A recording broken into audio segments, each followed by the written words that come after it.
अवैधरित्या सागवान लाकडे तस्करी प्रकरणात 2 आरोपी अटकेत।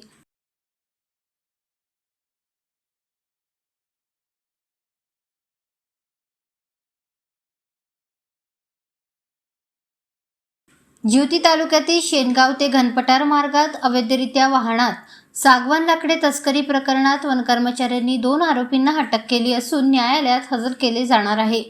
31 जानेवारीच्या रात्री जिवती तालुक्यातील शेनगाव उपवनक्षेत्र अंतर्गत शेनगाव ते घनपटार मार्गात गस्तीवर असणाऱ्या वन कर्मचाऱ्यांनी संशयास्पद वाहन पकडून वाहनाची तपासणीनंतर अवैधरित्या सागवान लाकडाच्या पाट्या वाहतूक करीत असल्याचे आढळून आले।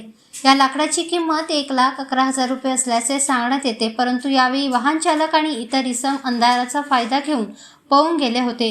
या प्रकरणी वनगुन्हा नोंदवून तपास सुरू आहे। दरम्यान 3 जानेवारी रोजी या प्रकरणात सहभागी असलेले परमेश्वर देवकते राहणार शेनगाव, केशव सलगर राहणार नंदप्पा यांना अटक करण्यात आली आहे।